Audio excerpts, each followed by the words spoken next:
2 News. This is Your Voice, Your Vote with Steve Dunn. Welcome back to the program. I'm Ry Gazaway filling in for Steve Dunn. This Tuesday is the deadline for Portlanders who want to run for a city office in this November's election to register.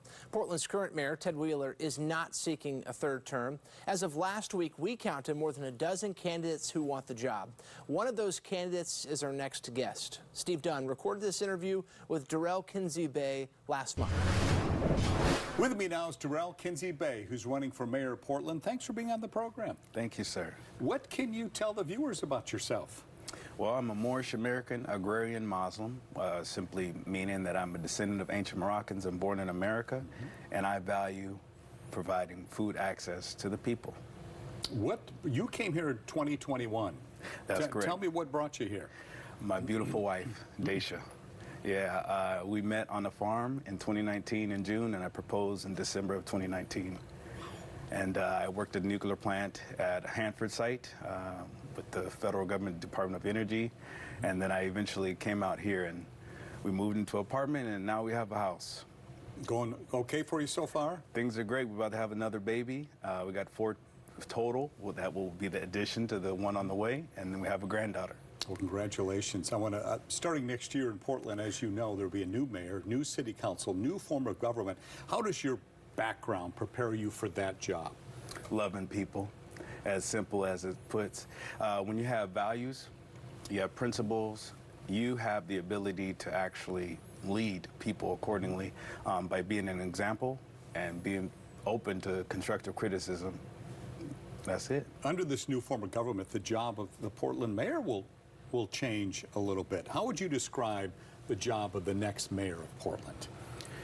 The next mayor of Portland is one who has the capability to establish collaborative connections and initiatives as the status quo. There's a status quo that's not like that. There's a lot of silos that are being concocted by different forms or styles of leadership, if you will. It's really personality that has to be adjusted, and perspectives have to be reevaluated in regards to how we lead as a city and as a state, because we're all living in Oregon and we're all Americans. So there has to be some multi-tiered perspectives to connect the dots so we can actually put some work in. You're new to Portland politics, of course. You're running against 3 current city commissioners. What do you say to the voters who think the city might be better served by someone who is served on city council? I think that they have been a little misinformed. We've been doing those things for many years. There's people in Congress that are old enough to be my great-great-grandparents, with all due respect. And I think that young people, the future, deserves to have a seat at the table, and we are the ones who are able to have a different perspective when it comes to being more vibrant and youthful and ambitious. And that's what I bring to the table. What was the turning point for you where you were at home and decided, you know, I need to run for mayor of Portland? What was that kind of sent you over, said, I'm running for that job? I would say my first encounter with what I saw from many different groups in the community, ranging from the LGBTQ community, the Latinx community or Latino community, the African American community, the Moorish community. It painted a picture that showed me that there's a lot of people that are out of touch. And they're out of touch because they're not connected to the youth. And me being a youth advocate, it only makes sense to kind of give them a voice, and I am the one to do that. Being the youngest on the ballot by 20 years, you know, that's 5 terms that I would be running at mayor, and being 52 years old after running all those terms, that's something we have to really consider and not take it for granted. What do you do as a youth advocate? What I do as a youth advocate, I connect with parents, grandparents, guardians, teachers, superintendents, school board members, various politicians that have students that are in various programs that I facilitate. I take students on field trips.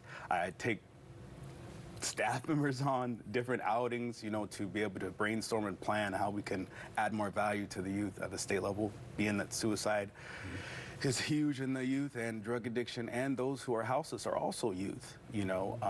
And so we provide a lot of empathy to the approach and how we do things, and are open to, you know, developing new skills to be quality. Yeah, those kids need a lot of attention these days, don't they? They deserve it, you know, because when you're deserving of something, you know, it's more of a right rather than a privilege.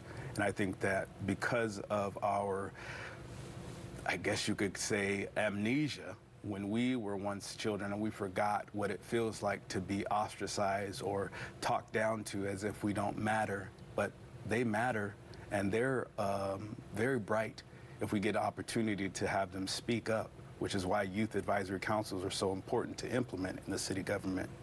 We have been speaking with Durrell Kinsey Bey. He's running for mayor of the city of Portland. I want to thank you for your time, Durrell. Appreciate you. Thanks for being here. Gratitude. You come back anytime. To watch interviews with some of the other Portland mayoral candidates, go to Katu.com. Look for Your Voice, Your Vote. I'm K2 Steve Dunn. For more content like this video and click to subscribe to K2's YouTube channel. And for more in-depth conversations with the candidates, watch Your Voice, Your Vote Sundays at 9 a.m. For continuing coverage of the 2024 election and beyond, visit KATU.com.